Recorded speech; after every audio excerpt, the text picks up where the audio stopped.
They closing your schools, ladies and gentlemen. Look at Houston. They're closing your schools. Why are they closing your schools? So you don't get educated. If you don't get educated, you won't know what's going on. Well, I don't need to know all that stuff anyway. Then you're going to die. The divinity of people. And to tell people we not only own you, but we own, well, there is no divinity in you because you are not human, therefore you cannot have a soul. And if you don't have a soul, God never gave you a soul because God is not within you. But you might get some help if you call on Jesus. He might answer your prayers. And so back people began to call on God and ask for God to stop by. If God would just show up, let them keep believing that part of it. And that is how they began to use the gospel to help enslave the divinity of the individual.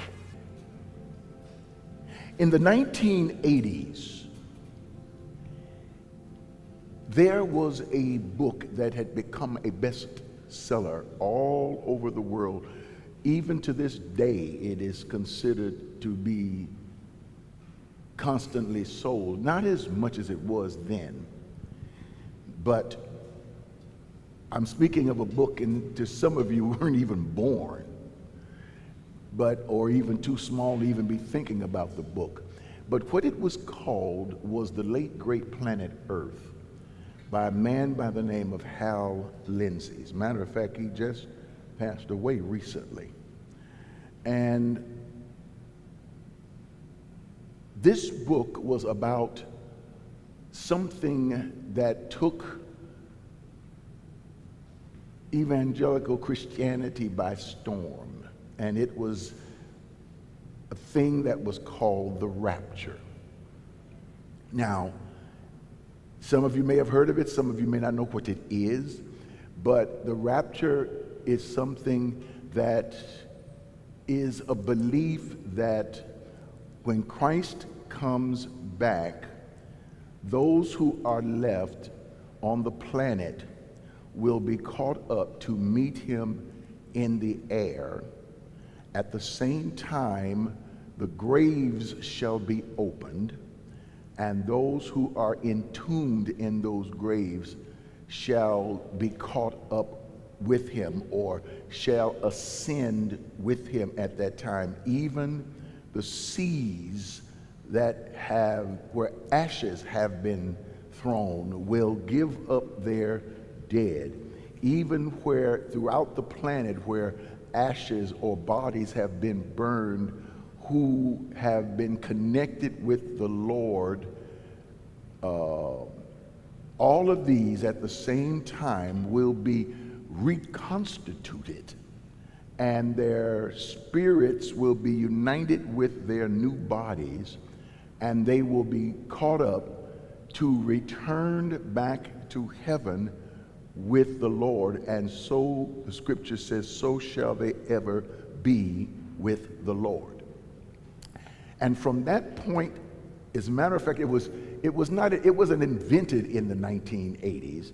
It was made popular, but it has always been around. The biblical principle of Calvinism was that the people who the Lord had chosen or predestined would be the ones that would be caught up, but nobody knew who that was predestined. And so everybody was trying to live holy, to pretend to live holy, so that if they lived holy at the moment that they died, then everyone would know they were chosen by the Lord. But if they had lived holy and lived a righteous life, and you saw them looking meek and, the pious ones who carried their Bibles and read in public and things of that sort, but decided to go out and have one good night of sin and died, they would go straight to hell, because the public would say, see, I told you they were not real Christians in the first place. That was Calvinism. Well, it got so difficult to live that kind of life. That's what came over on the boat with the Puritans, the Pilgrims. That's the religion that came over on the boat with them. When the enslaved were brought into America, that is also the religion that was taught to them, along with Calvinism, or a Christian version. Calvinism being a Christian version, it was taught that you are to take care of your community, take care of your country, and use your money to take care of your country, especially, and to live a holy life, as well as to be faithful to your wife and to your family. Well, adultery was still rampant. They still burned women at the stake, believing, the 1600s, believing that they were witches. 19 people during the Salem witch trials were hung or either burned at the stake because they were considered to be witches. When they asked where the witches came from, they said it was a little small black man that would enter the window and would possess them, and this was considered to be a demon from hell. So you see, racism has always been a part of our culture. It is nothing, they didn't call it white and black then just yet. That didn't take place until a little while later. But as time went on, they realized they couldn't live the full Calvinist theology. So they let some of it go and kept some of it. They kept the part where they saved their money, built their country, but they realized they could not build it on their own. So they needed workers to help build the country. And they soon discovered that workers they don't have to pay can build the country for them fast, because they didn't want to work their own land anyway. They wanted to sit on the porch and drink mint juleps and raise their children to drink mint juleps. And so they never want. So what did they learn? They learned to oppress other people. They couldn't deal with the Native Americans because they would run away. They knew the land and the country, and they would run away and hide. The indentured servants that came from the prisons in England and Ireland, and after the potato famine and things of that sort, they couldn't hold on to them because their skin was of a certain color, and if they could change their dialect within a generation, they could blend into America to become this thing that was different than the transatlantic traded slaves that they brought in into the Caribbean, into South America, and even on into Central America, and on into the United States of America, which was not the United States of America at that particular time. What they did was, after they finally separated the black and white, they let the people, they evangelized those who were the Africans, and that they had brought from over in the continent of Africa. And they taught them what they considered to be the gospel. Well, the gospel had already been there in Africa.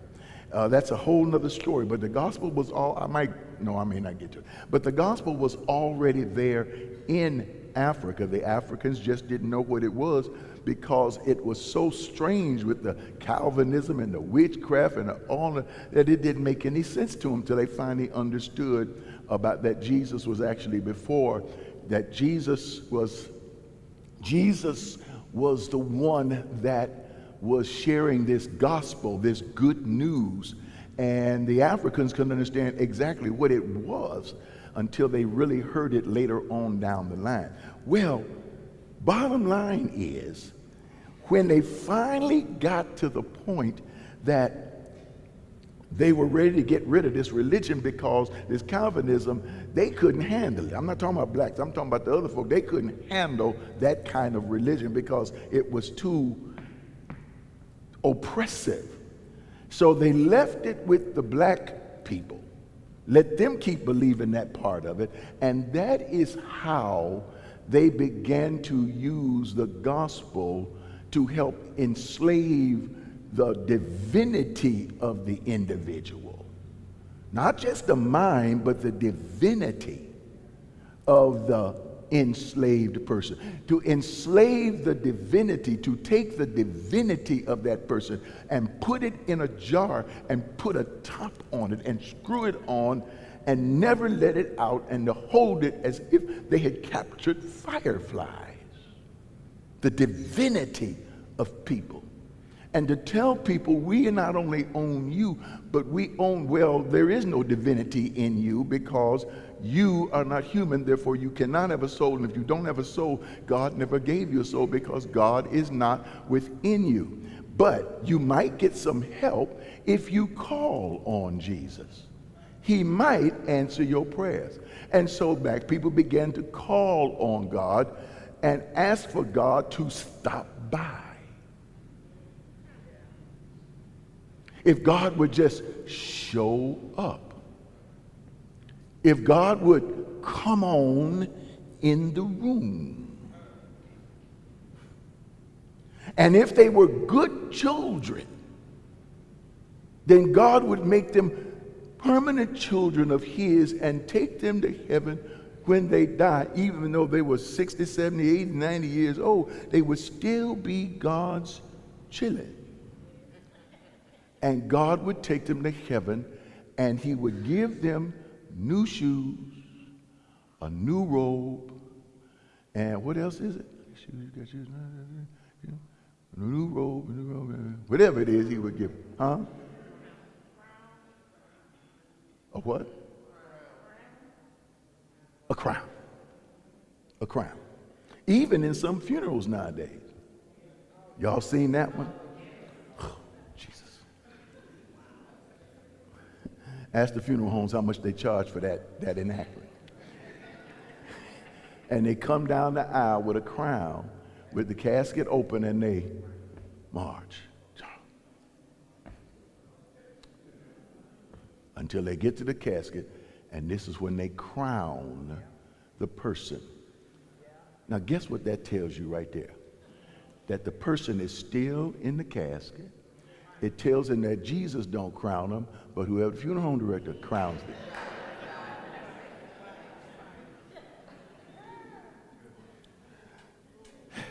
I shouldn't have even used those 2 minutes to even waste my time on that one. But this is what we are left with, until finally black people they said, well, we all used to just worship together in the same church. Yeah, they did, but they usually had the enslaved people up in either the balcony where they could watch them. But we saw pictures of them when they were on the road. Yes, but look at the pictures of them. The enslaved people would be on the road, then you would have the master, then you would have the children or the wife, and then you would have the children. You would never see the enslaved person sitting next away from the master. So they would always be for the master. And so at one time they would let them go to the altar when it was time for the enslaved people to go to the altar, when it was their time. But one time they went down to the altar, they didn't let them go back. They got mad at it and they threw them out the church. They said, well, I ain't going to leave until I stop praying. They said, no, you're going to leave now because we tired of you coming and getting at this altar at the wrong time. And they threw them out of the altar.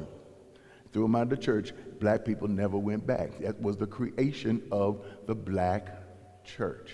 But the black church didn't take the Calvinism with them. They took salvation with them. But the black church didn't believe that the concept of salvation, of the saving of the soul to go to heaven, did not come along till later for black people. Black people considered salvation in the early churches to be the liberation of the slave. When you got your foot off my neck, that is when God saves me. Does it kind of make a little sense to you? That people at that time, when you got oppression on every side physically, Ain't no such thing as saving of the soul. I'm saved when you get away from me and leave me alone and let me do what I was created to do. From that time, they took the creator, or they took the divinity from the person. They always took the divinity from the individual. God is up there. There is no divine inside of you.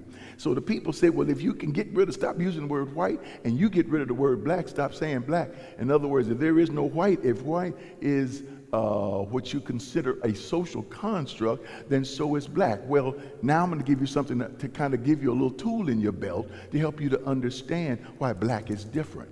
Black did not come about under the words other than resistance. Black is the resistance to white supremacy or white nationalism or Christian nationalism. Black is resistance. In other words, if you don't have resistance, a theory will push you all the way over to the end of the cliff and throw you over until you're completely destroyed. So when you got tired, when you looked over the end of the cliff and saw, I don't want to go down there. So what did the people do? They pushed back.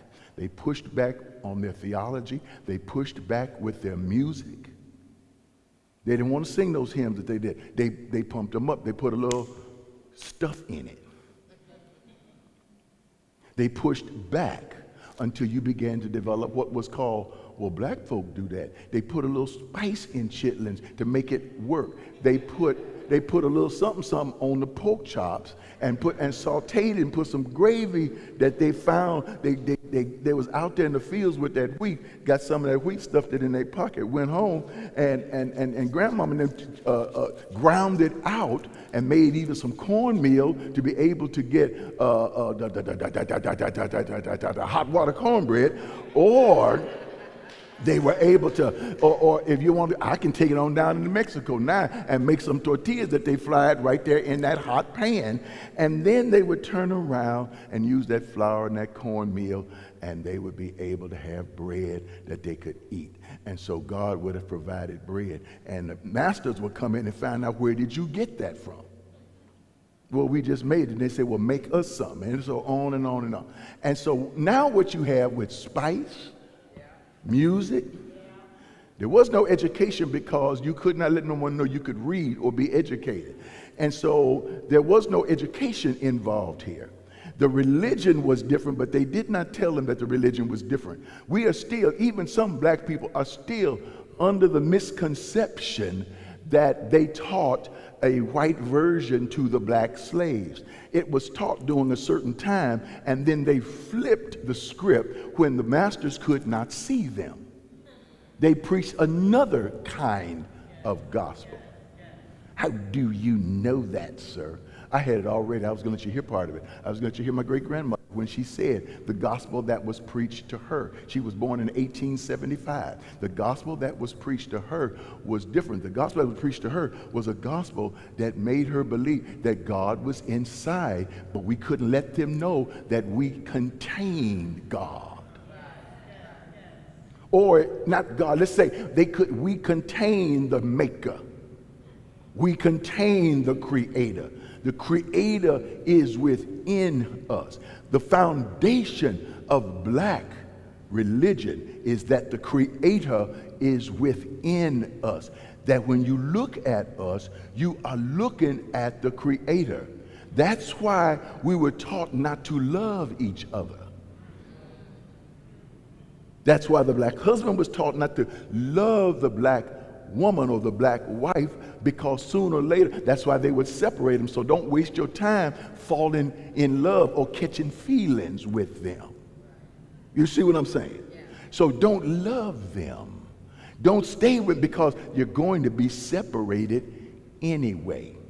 Don't open yourselves up. And so over time, as one thing compounded upon another one, you wound up with a resistance movement, which is black culture.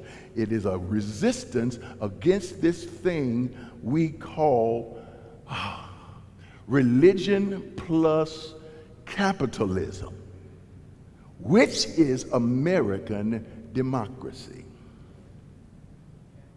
In other words, when you get Jesus, then you also have to worship Jesus. And the way it looks is, we worship you, Jesus. We praise you, Jesus. We glorify you, Jesus. We worship you, Jesus. Thou who art upon the throne, you who are up there, Jesus, we worship you, Jesus. Now listen to the words. We worship you, Jesus. Where is Jesus? He's saying Jesus is up there on the right hand of the Father. Wherever the Father is, Jesus is up there. So after a while, it looked good to black folk. Black folks say, okay, because black people never believed that you worship Jesus. They believe you worship God. And you went to church. And so after a while, even black folk start saying, we worship you, Jesus, because they saw it on Billy Graham's crusade. So when they saw the people in the stadium, they figured all them people in the stadium, guess what? They found out that there were black people sitting next to white people in those stadiums. Billy Graham let the black people in. As a matter of fact, he even allowed this woman who had these eyes up toward the sky, and she would sing these hymns, and her name was Ethel Waters. Ethel Waters was in the early black films such as Green Pastures. You ever heard of it? Very few, because it's very, very old. Green Pastures. These were old films that gave religion, that showed what it would look like if black folk was in charge of earth and heaven, and no white people was on it. God was black. I believe the movie came out in 1936, the 30s or something. You can look it up because you can find it you can find it on YouTube.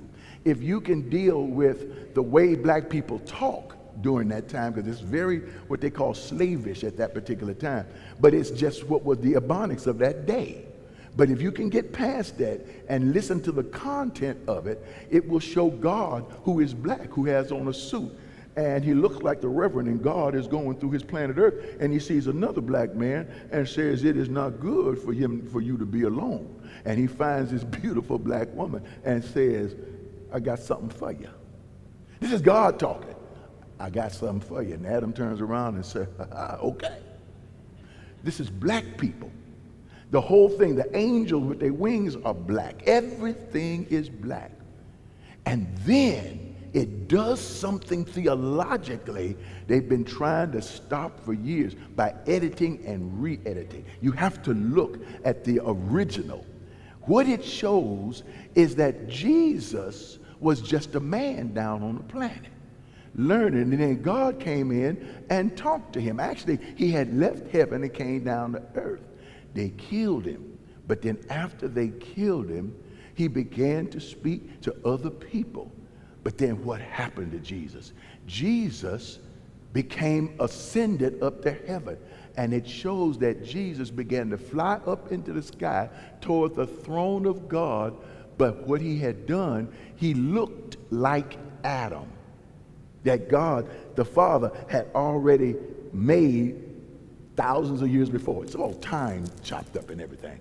But Jesus looked like Adam, and Adam looked like Jesus, which means when Jesus was going back to the Father, it was actually black mankind that was ascending back into the bosom of the Father. Black people already knew that God wasn't just up there.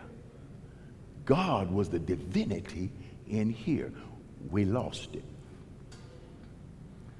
After we lost it, we tried to preach it back, but we decided to stop preaching it back because we would lose members. Because you can't preach this. You ain't got long to preach this before the time stops you.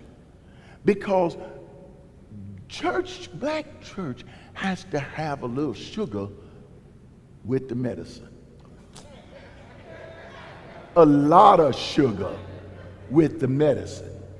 You can't preach normal, you can't preach this kind of theology thing and the understanding of the divinity of the self until we say, okay, where the music at? When we gonna shout? When we gonna jump? And because you got to have the sugar with everything. And so it has taken years and years and years. And then when they pushing on you, when we ain't pushing back, now our religion becomes like this.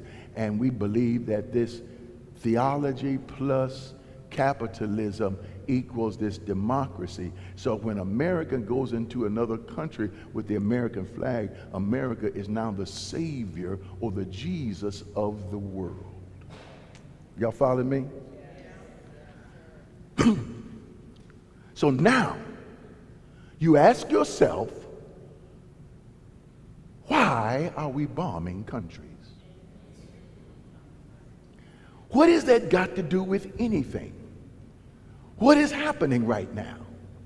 We're in the middle of the election. We're in the middle of all these different things, and now this war has broken out. Black people are in the middle of fighting for their lives. Listen, if you think you ain't fighting for your life, you are fighting for your life. What do you mean? It's not about that's politics and voting. Finally, and listen, I last week I was a little down about it, but I have been lifted concerning black folk and voting in Texas. I don't want to talk too much because we don't know what's going to happen and how it's going to happen. But there's a spark that has turned some black folk on in Texas.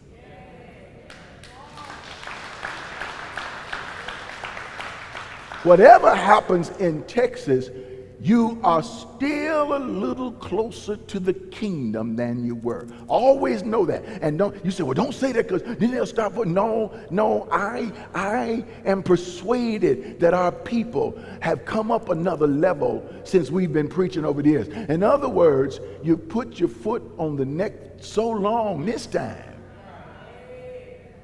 that you killed something in us. You killed some apathy inside of us. But what you fail to realize is what you kill has the power of its divinity to resurrect from the dead. Look at somebody and say, I'm getting up. We're not going to stay dead. I'm getting up. I'm not going to stay down. I'm getting up. I'm not going to stay apart. I'm getting up. I'm not going to stay apathetic. I'm getting up. I'm not going to stay oppressed. I'm getting up. I'm not going to stay possessed. I am getting up. I don't care what it takes for me to get to that poll. If I ain't early voted, I'll get there when it's time to vote this coming week. I don't care if I got to crawl and pull with my fingernails, I'm getting to that poll. Well, I'll just tell you, it ain't that important. It is this important. My life is there. When you don't vote, voting is not it ain't all that. It ain't the all in all. Voting is only one tool in your belt, in a carpenter's belt. So it can't all be about voting. If you got a hammer and you got a sack and you look in the carpenter's sack and ain't nothing in there but hammers, or on your carpenter belt ain't nothing there but hammers and no screwdrivers, no power drills, then you're going to hit everything you get because that's all you know is voting. No, voting is just a piece. The reason we made it just like it's the all in all is that we didn't want to overload our people. If we told them it took voting, it takes some historical education, you got to have some natural education concerning America, as well as some education concerning black people, indigenous people, where we came from. You got to have history. You got to realize that you got to start dealing with your relationships. You know, everybody ain't married to black people. There's some who are black, some who are white. People are married to different people. It doesn't mean that love is invalid. It doesn't mean that they're not together. You just got to learn how to deal culturally with the relationships that you have. We got a tool there we got to use. You can't just push, well, that ain't, no, you can't push everything aside.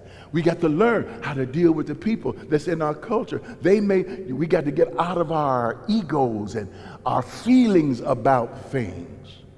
Just because somebody ain't black and they want to work with you because they're white, they can work with you. But maybe some spaces they can't work with you on because they got to go back and talk to their own folk. Let them, that's what you do. We help each other talk. Talk to your folk now. You go and talk to your folk. I'm going to be over talking to my folk. We'll come back and get a little drink later, okay?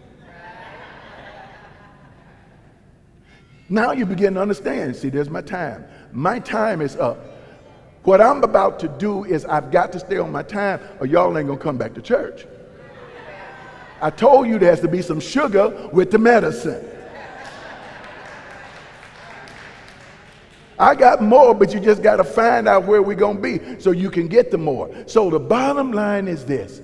What is over there in Iran, and why are our country over there in Iran? What's going on? What's happening is this. It is the rapture kind of thing. Those people have a theology, and they believe in something. Our folk don't understand the depth of their theology. America does not understand the depth of evangelical theology in America, which is why if Trump was to run for president again next week, the same 30-some% would vote for him again. You cannot change their minds. The only minds you might be able to change are what they call swing voters, or people who ain't in other words, there are people who he can beat them down, stomp on them, and they will crawl to the polls and vote for him. Well, if they will crawl to the polls with their teeth knocked out and everything else that he's done to them, then you better learn how to crawl to the polls and do what you need to do.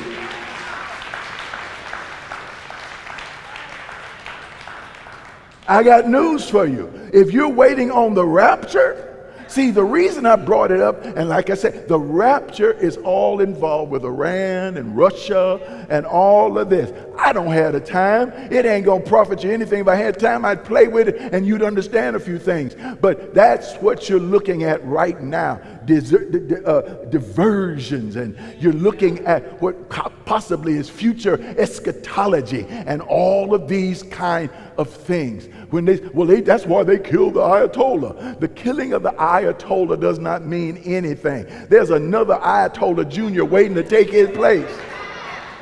Because you see, the problem is not like your elections over here. The problem, see, you got Trump and then you got another and then you got another. If you can kill the head, you are a patriarchal religion. Over here, they think of it totally different. One person will be replaced and take over the next person. And it can take 2 to 3 months for them to come up with a new Ayatollah. It's totally different. So what about the rapture? You're praying and waiting on Jesus and not understanding this one thing. They're taking away your health care while you're waiting on Jesus. Why? So you can get sick. Why are they? Well, I don't believe in vaccines. Fine. So you can get sick. I didn't want to tell you that. I didn't want to put that's medicine right there, y'all. The sugar, I didn't want to say and die. They don't want to take the vaccine. They want to keep the medicine away from you. They don't want you armed with information that says you've got to prevent certain things by not eating certain things at certain places and certain times. Because if you do, you will. Yeah, the chitlins and the hormones and the pig, but you better learn how to eat that stuff once every 4 years. Because if you keep eating it over and over again, you will die. They don't want you to have health care because health care can find mammograms, can find things before. That's why they want to remove things of that sort. That's why they got the people over the CDC, Department of Health. And so, well, I don't know nothing about all that because you don't have education. Why do you don't have education? Because of the folk they put in to take away your education. They closing your schools, ladies and gentlemen. Look at Houston, they're closing your schools. Why are they closing your schools? So you don't get educated. If you don't get educated, you won't know what's going on. Well, I don't need to know all that stuff anyway. Then you're going to die.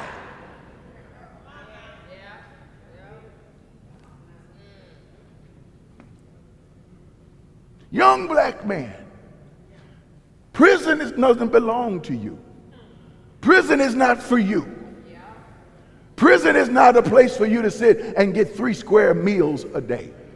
It's time for a black man, for prison to become something that but you see, they got the pipeline open from education, from school for black men all the way into prison. They use it just for that purpose. Why do they need you in prison? Because prison is the only thing, according to the 13th, 14th, and 15th amendments, that if you commit crimes, you can become enslaved again. It says so in the Constitution.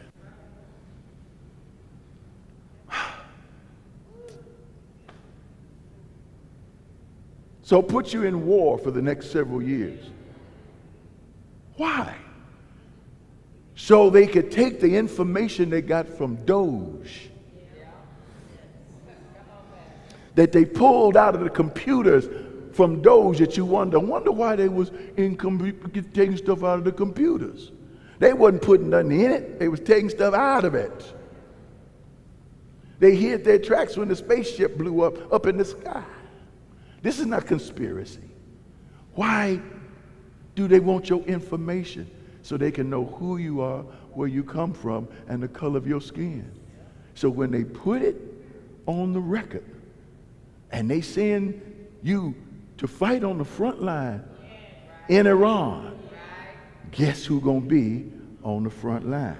Because they want you there so you can die.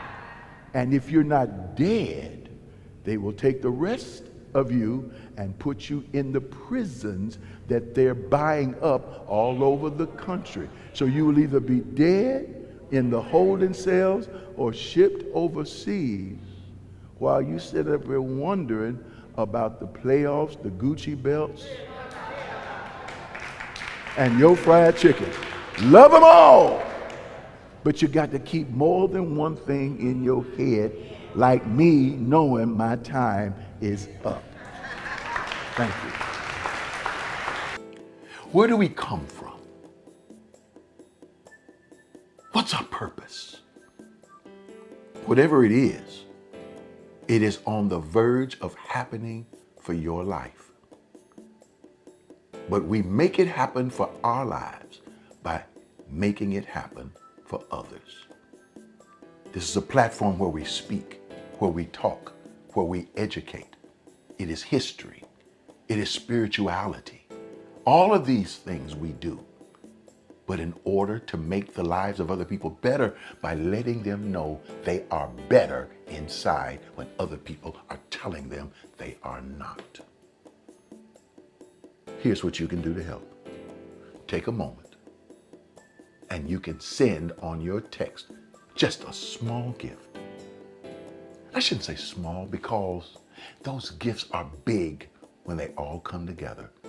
$7, the number of completion. $8, the number new beginnings of new beginnings.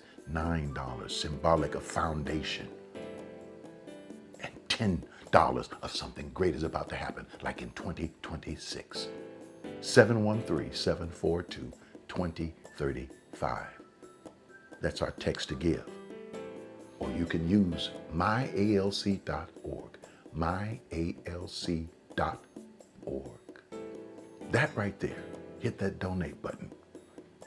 And I promise you one thing, no matter what you give, you will remember it inside of you.